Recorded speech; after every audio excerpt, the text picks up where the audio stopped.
In the village of Yamike lived a girl named Amina. Amina was an orphan. Her parents passed away when she was a baby. She was taken in by her aunt, Auntie Nana, who treated her with disdain and cruelty. Auntie Nana had 3 children of her own, and she made sure Amina was not one of them. Amina's days were filled with chores, fetching water from the river and tending to goats. Her nights were spent on a straw mat in the corner of the room, away from the warmth of the family's fire. Despite her hardships, Amina was a resilient girl. She found solace in the story the elders told around the village fire. Tales of brave warriors and wise elders filled her heart with hope and dreams of a better future. Auntie Nana's treatment of Amina grew harsher every single day. She scolded Amina for every smallest mistake and often withheld food as punishment. Amina's cousins, taken after their mother, also treated her poorly, mocking her and calling her names. One day, as Amina was collecting firewood, she overheard 2 women from the village speaking about her. Poor Amina once said she deserved better than this. Her parents were good people. The other woman nodded. Yes, but what can be done? Nana is her only family. Amina felt a pang of sadness and also a spark of determination. She vowed to find a way out of her misery and make a life for herself, just like the heroes in the stories she loved. One evening, the village chief, Chief Akombi, visited Auntie Nana's hut. He spoke with a commanding presence that demands respect. Nana, he said, Amina is of age to attend the village school. She must learn to read and write, as all children should. Auntie Nana protested, but who will help with the choices? She is needed here. The chief shook his head. Education is more important. It will benefit her and the village. She will go. Amina's heart leaped with joy. The next day, she was taken to the school. A simple hut with mats for sitting and a blackboard made of flat stone. The teacher, Madam Fola, welcomed her warmly. At the village school, Amina met other children her age. They welcomed her, and for the first time, she felt a sense of belonging. She made friends with Kofo and Abeni, who shared their food with her and helped her with lessons. However, life was not without challenges. Amina struggled to keep up with schoolwork while doing her choices at Auntie Nana's house. Many nights, she stayed up late, studying by the dim light of the lantern. Despite the difficulties, Amina's determination never wavered. She excelled in her studies, earning the admiration of Madam Fola and her classmates. The stories she heard as a child fueled her dreams, and she began to see a brighter future ahead. One day, while returning back from school, Amina took a different path through the forest. She heard whispers from an old abandoned hut deep in the wood, and her curiosity got better of her. As she approached the hut, she heard strange noises. Peeping through a crack in the wall, she saw a figure moving inside. It was an old man with a long beard and kind eyes. He was carving her intricate design into a pieces of wood. Amina stepped back, but the old man called out, "Don't be afraid, child. Come in." Amina entered the hut. The old man introduced himself as Baba Tunde, a skilled craftsman who lived in the village many years ago. He had to live in solitude after a tragedy. Years passed, and Amina graduated from the village school with honors. She was now a young woman filled with hope and dreams. Madam Fola had not only taught her how to read and write, but also the importance of perseverance and kindness. With her newfound knowledge, Amina decided to seek work to support herself. She approached Chief Akombi for guidance. "Nana, I need a job. I want to build a better life." Chief Akombi smiled. "You've done well, Amina. There is a job opening at the chief's compound in the neighboring village of Ashante. They need a tutor for the children. I will recommend you. Amina's heart swelled with gratitude. She prepared for her journey, bidding farewell to her friends and Madame Fola, who had become a second mother to her. Amina arrived at the chief's compound in Ashanti, a sprawling estate. She was welcomed by the chief, Chief Bola, a tall man with a commanding presence but a gentle demeanor. "Welcome, Amina," he said. "We have heard of your excellence in school. You will be teaching my children and the children of the village. They are eager to learn." Amina felt a sense of pride and responsibility. She was given a small house to live in and began her work immediately. The children, eager and curious, gathered around as she shared stories, lessons, and songs. Chief Bola often observed Amina's teaching. One day, he approached her. "Amina, you have a gift for teaching. The children respect and adore you." Amina bowed her head in gratitude. "Thank you, sir. I'm grateful for this opportunity." Chief Nana nodded. "You remind me of someone I once knew, a brave and kind woman that brought light into my life. Continue your good work. You will achieve great things." Life at Chief's compound was different from anything Amina had known. The villagers were kind and welcoming, and the children were eager to learn. She felt a sense of purpose and belonging. However, there were also strange occurrences. At night, she heard whispers and footsteps outside her room. She often saw shadows moving in darkness. Amina's curiosity grew, and she wondered which secret the compound held. One day, Amina was awoken by a loud noise. She stepped outside the house and saw a figure moving in shadows. Gathering her courage, she followed the figure, which led her to a secluded part of the compound.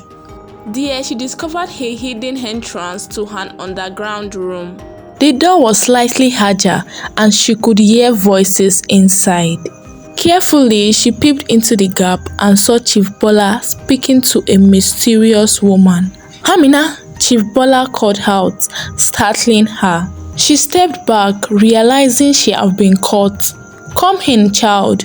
There is something you must know." With a racing heart, Amina stepped into the underground room. The air was cool and filled with scents of herbs. The mysterious woman with a striking feature and a regal bearing turned to her.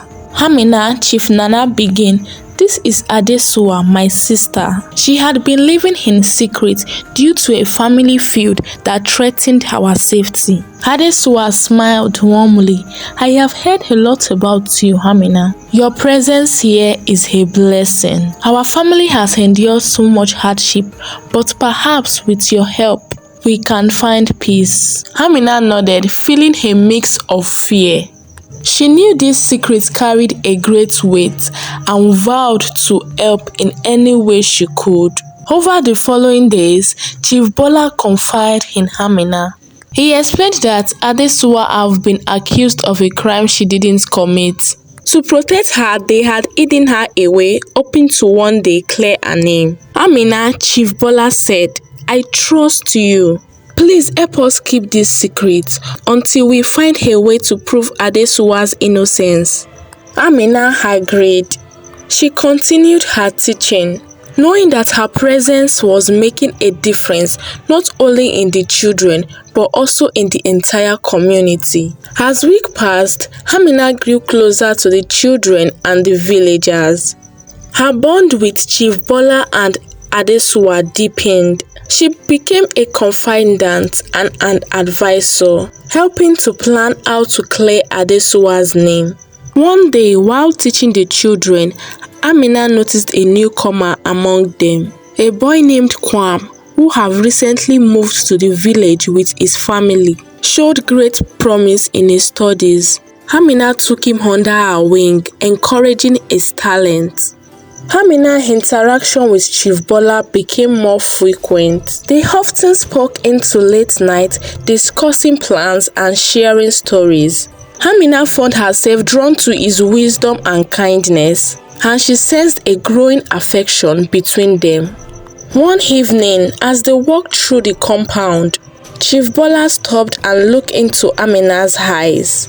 "Amina, you have brought light into our lives. I am grateful for your presence." Amina felt a warmth in her heart. "Chief, I am honored to be here. Your trust means everything to me." As Amina and Chief Bola's bond grew, whispers began to circulate among the villagers. Some speculated about the nature of their relationship, while others questioned Amina's sudden rise in status. One day, Auntie Nana visited the compound. She pulled Amina aside and eased. "You think you are better than us now? Don't forget where you come from." Amina stood tall, her voice steady. "I have not forgotten, Auntie Nana, but I will not let my past define me. I am here to make a difference." One afternoon, a stranger arrived at the compound. He was a tall man with a stern expression and an air of authority. He introduced himself as Kola, a lawyer from the city. "I have come to investigate a matter," Kola said, with his eyes scanning the compound. "There are rumors of hidden scandal here, and I intend to uncover the truth." Amina felt a chill run down her spine. She knew that Kola's presence threatened their delicate secrets. She vowed to protect Adesuwa and the chief's family at all costs.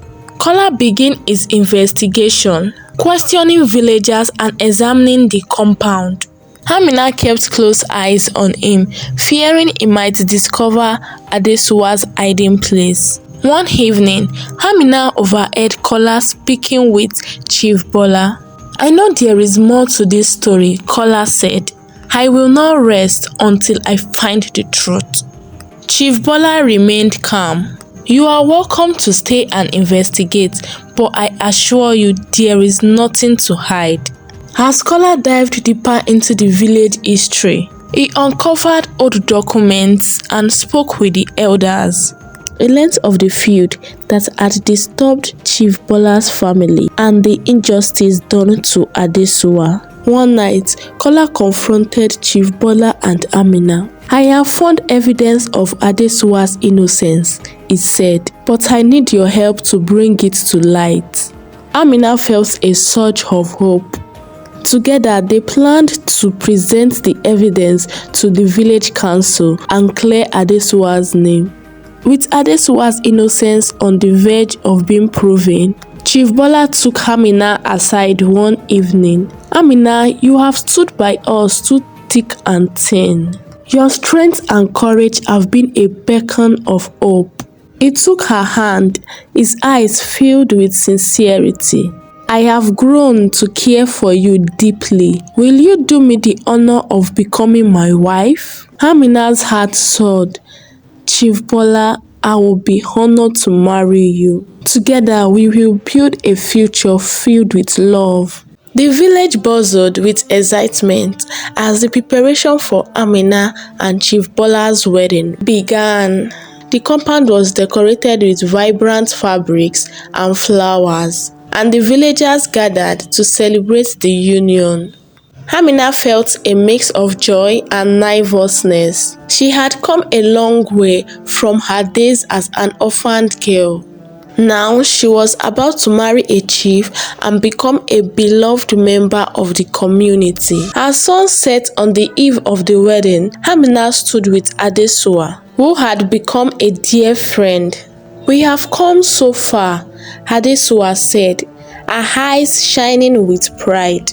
"Tomorrow marks a new beginning for us all." On the night before the wedding, a fierce storm rolled in, with lightning flashing and thunder rumbling in the village. The villagers took it as an ominous sign, and whispers of superstition spread. As the storm raged outside, Amina sought solace in the underground room where Adesuwa was hidden. Together, they prayed for a brighter future and the strength to overcome obstacles. On the morning of the wedding, the storm had passed. leaving the village fresh and renewed. The ceremony was set to take place at sunset, with the entire village in attendance. However, as the preparation continued, Kola approached Amina with a grave expression. "Amina, we have a problem. Someone has discovered Adesuwa's hiding place and is threatening to reveal the secret." Amina's heart sank. She knew if the secret was exposed, it will ruin everything they've worked for. She hurried to find Adesuwa and Chief, determined to protect them. As the wedding ceremony began, a murmur spread through the crowd.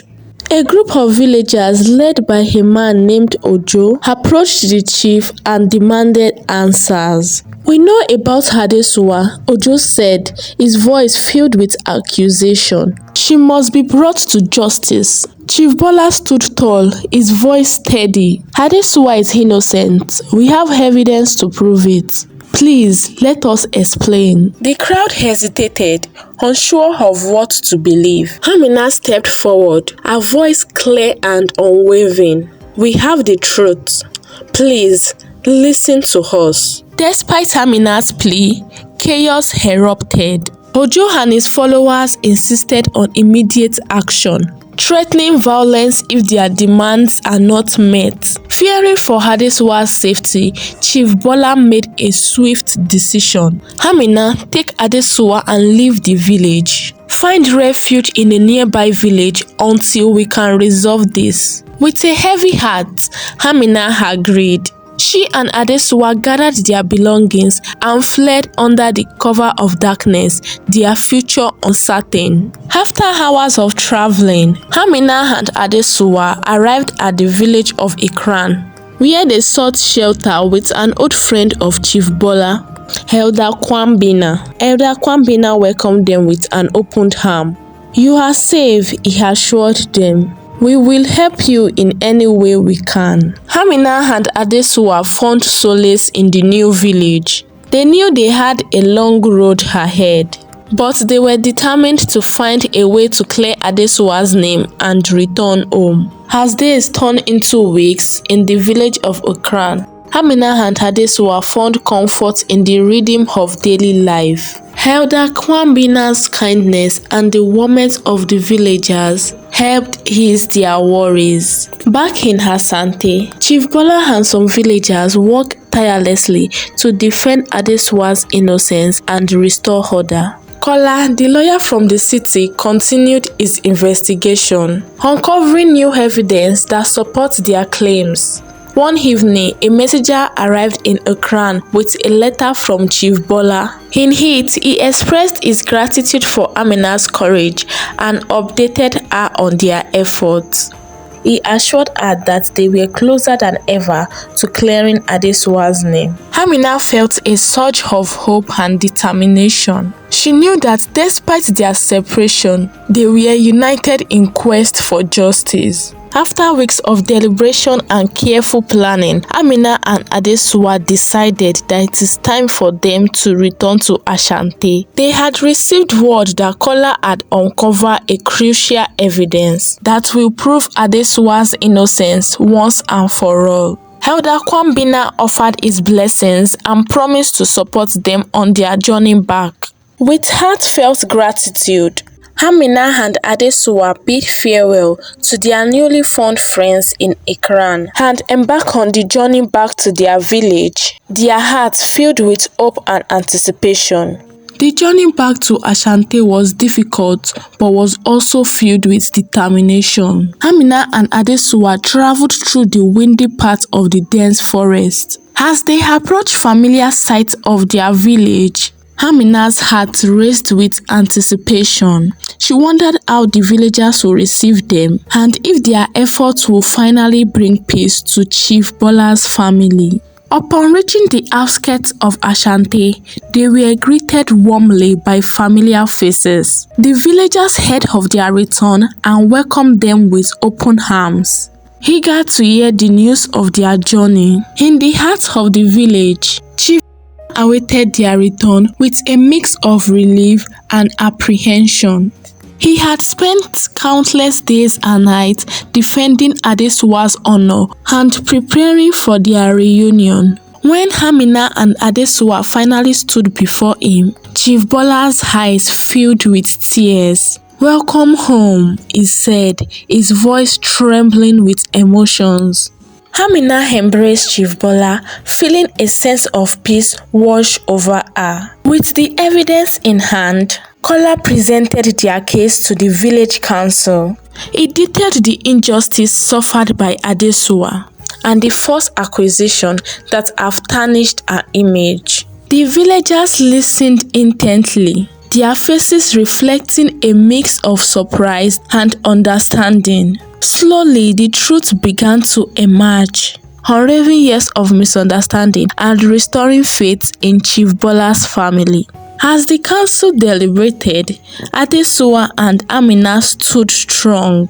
They knew their journey was not just about clearing Adesuwa's name, but about healing the wound of the past and forging a path forward. Days turned into weeks as the village council reviewed Kola's findings and deliberated on the next step.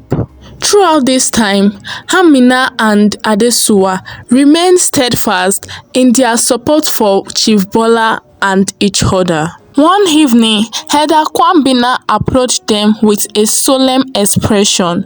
"The council have reached a decision," he said, "and Adesuwa's innocence have been proven."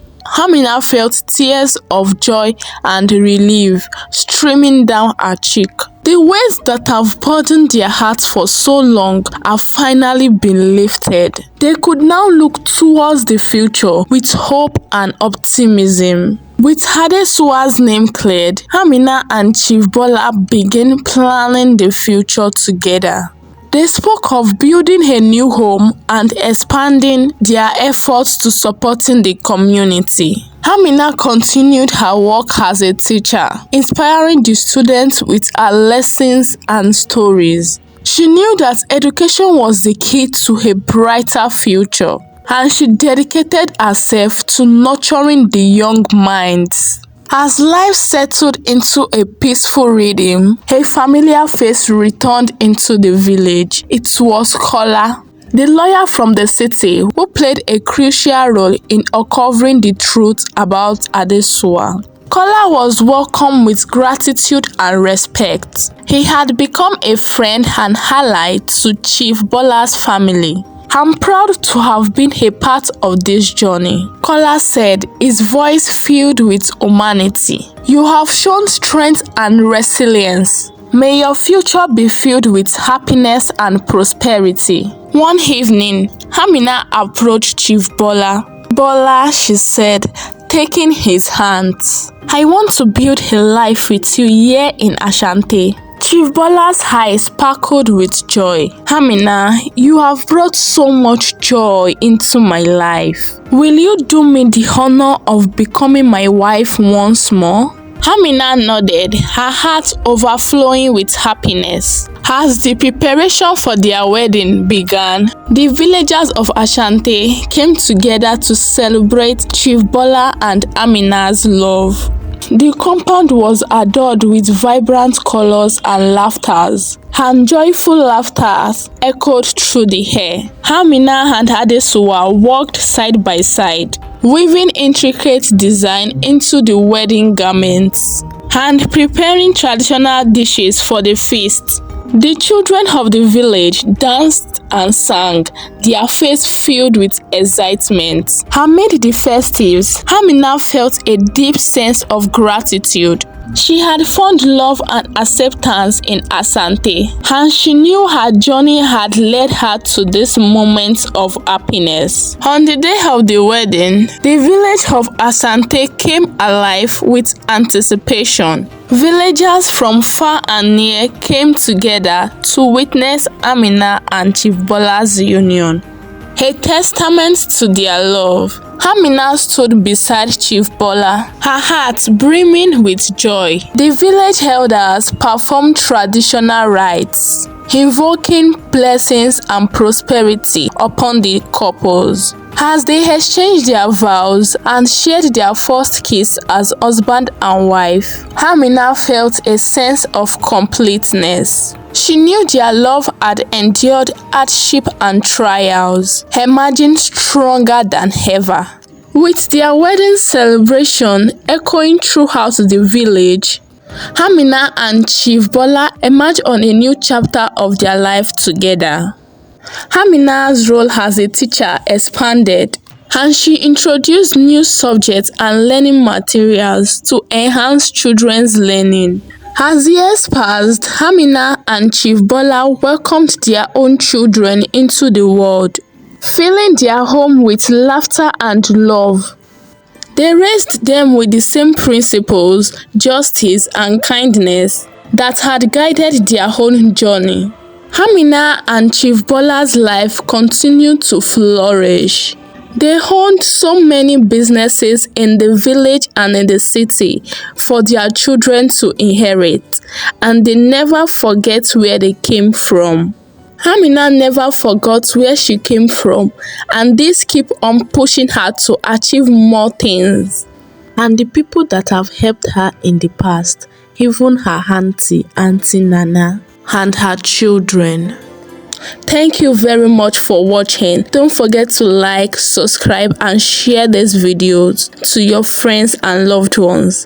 Share these videos on different platforms and help us grow. Thank you very much for watching. See you next time. Bye.